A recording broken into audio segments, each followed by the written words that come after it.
Okie dokie. So I'm going to show you how to put some shaders on an alembic real fast, which is something that you will really use a lot on your characters and pretty much anything that's animated. So I'm going to tab in an alembic node right here and dive inside. There's just this default file that we don't care about. And I'm going to steal from our test shots in Unfamiliar. So I don't know, this is Singe doing something. I don't know what he's doing. And again, the scale is whack, so we're gonna space G, zoom in on him, and you probably notice he's low poly enough that if we render him like that, he's gonna look funny. So actually, we'll just steal this camera, lock it, select Singe, space G, zoom in on him, and we are gonna real quick do what we did earlier, add spare parameters. Oh, select his geometry node first, add spare parameters, render man, geometry, subdivision, render polygons as subdivision. And then now when we do our IPR render, there he is. He's a nice smooth man. He's got something weird going on with his geometry here. Probably the rig is broken, but he's nice and smooth. So we'll look at his shiny little face, and I'm actually just going to pause this for a sec because we don't need it right now. So basically for the alembic, something really important is you're going to want to look at your alembic path. So right click on here and say, hey, I would like to see the alembic paths, and then go into select mode here. Get out of the camera. Come on. So select his geometry, and then, whoa, look at all these colors. You can see over here, here's all the paths, like the different geometry groups. Clip whatever's in the camera. I don't know if you guys can hear any of this, but we're trying. Okay, so you can look at all his little fiddly nails. Oh my goodness, there's so many of them. I'm gonna hide these. His mouth, his ears. Yeah, we'll look at his ears. So I'm going to show you how to use the script real fast. So I'll hit F2, go to material context, and then I put these in my own little shelf right here. I talk about how to set those up in the Google Doc. I can show you one-on-one because it's kind of a pain. But we'll do renderman shader setup, and it's first going to ask you where is the folder that you saved all these texture files in.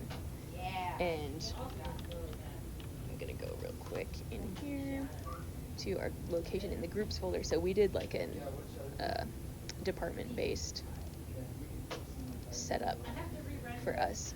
And here's the file path. And something cool that I just added to the script recently is if you send it to a folder where there's images from multiple texture maps, it'll do all of them. Yeah, I can get some plants in there. And this relative file path, if you, as you should, if you guys have your project file structure set up correctly with your hip file and everything, then you can do $hit and then send it to the text folder, which probably you'll have a little bit more organization in there, like we had character textures, whatever. But this is just an example, so I'm just going to do the same exact path, which you can do. It'll just be annoying because you won't be able to open the file on multiple computers because the paths will be absolute instead of relative. So, okay, and then it just asks what file format you used, and boom, here we are. It laid them all out, and so in that file was just his mouth and his eyes and his body, because we only had 3 materials on this man. So that's something you probably will want to do as well. Like, there's not a separate material for every single nail, because that is just too many materials. It's not efficient. It's not effective. But again, so if we open the IPR, I guess it's not going, but if it was, you wouldn't see any changes because it doesn't know about the materials. We gotta assign them. So we'll hop over into the alembic, drop down material node, just like with a static asset. Set the display flag, and then here's where we're gonna use this groups thing. So like, say we want to give him his material for his ears, and we want to have this path. So you can right click on it and say copy selection as string, paste into there, and it'll be at path equals, and then this ear is blah blah blah thing. That's all this ears, ear L, UVs, ear L, this is bad naming convention. Don't put UVs in your name. I did that. I shouldn't have. I was in a rush. Okay, but then our material, click this, say it's in our matte context, and his ears are part of his body material. So say, boop, accept that. And that is now assigned, well, only to his left ear. So open this IPR window up, go back to the RenderMan shelf, and say IPR render. So chug for a minute. It's thinking so hard, but there we go. So here's his ear shader, his nasty ear temp shader, and it's on him. So you would basically just go through and so this kind of is an optimization thing, depends on how you set up your stuff, but the way that we did it, we have a single material that applies to multiple groups. So you'd probably, so hit Alt-E to open this up a little bit so you can actually see what you're typing, and then you would go in and do that same copy selection as string, and then paste that in there, so now it applies to the right ear, and you just do that for every single piece of geometry that this particular material is supposed to be applied to.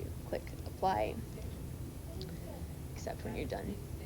And then for every material, you just do plus here, and we've now added a new material, so you'd set that to the correct group and put the material on it. So alembics, they're great. So once you get all of those materials applied to your characters, here's, you might have to do this thing. So real quick, plus in this panel, new pane tab type,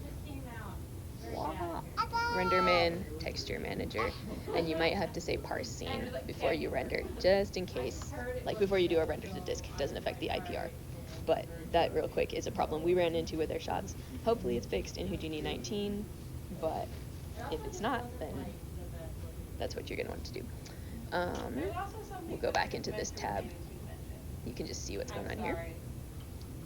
Okay, so then, yeah, if you want, when you're ready to render your sequence, you'll hit 3, hop over into your out context, pick the correct Riz node if you have multiple, set your frame range correctly, set your display and your file type, and then just hit render to disk.